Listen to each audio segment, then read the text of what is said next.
what's the reason you're training? Right. And I think a big reason why we even sat down to do this today is to try and provide some feedback from people who train once a week that want to be prepared as civilians, that are totally into and believe in like the tactical training and that type of thing. Is USPSA like something that they should be implementing? Right. And then people will argue like, well, some of the best shooters do this and do that. Well, I can argue, let's say T-Rex Arms, they've had Joel Park and JJ Racaza help Lucas with his shooting because they're like some of the best shooters to ever shoot, right? JJ Racaza is an insanely phenomenal shooter. Yeah, exactly, right? My question is, did he run through a match with JJ Racaza? Did he run through a match with Joel Park? Or did they come out to his private range and run specifically through the things he can improve on? Rather than, okay, make sure you're unloaded and clear. Right. Make sure you get off the X. This is entirely different type of training. Yeah, exactly. So do I think you can learn something? Of course. There's intensity, there's speed, there's accuracy, there's competition. Do I think that there is a substantial amount of value for somebody that wants to do what we want to do? I guess it depends on like what I said. Jake does it because of the cost factor, how close it is, and ranges available to him. His accessibility. Yeah. But I'm sorry. I don't think with all the things that I'm seeing that this is creating good habits. I think these are creating habits. Like I want to say that there's a lot of stories with like folklores or whatever with like shooting already. That is like the cop that always loaded his gun with one bullet and shot one bullet at a time. And then when he actually went on duty, had one bullet because he always gets a headshot. Then he fucking shoots the one bullet, gets a headshot. Right. And there's more than one threat, right? And so that's like some folk story or some shit like that I fucking heard. My point is that you create these dumbass habits, dude, because you're a stud on the range.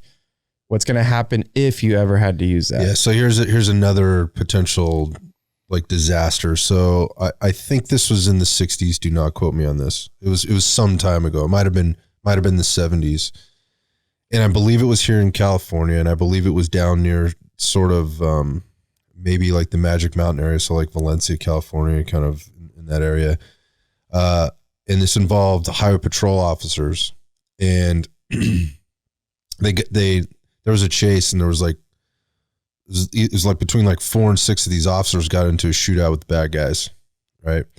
And basically 4 or 6 of these officers wound up dead. They got killed in a shootout, and they found when they did the investigation, they found empty shell casings in the officers' pockets. Yeah, I've heard the story. Yeah, and what was happening was when they were on the training range, right, to save time in the day, or basically to avoid having to spend time policing their brass at the end of the day, they would go through their 5 rounds of shooting, and these guys were using revolvers at the time. These were not semi-automatic weapons. They would dump the rounds into their hands, then put the rounds into their pocket before loading in the new rounds. So when they found these officers, they found that essentially what they were doing is they had defaulted to their lowest level of training in the most life-threatening position they could have been in. Yep. Gives a fuck about dropping brass on the ground when you're in a fight for your life. Exactly. In the end of the day, these guys died with empty brass in their pockets because when they were reloading their weapons, they were worried about the brass hitting the ground and having to go clean it up later subconsciously.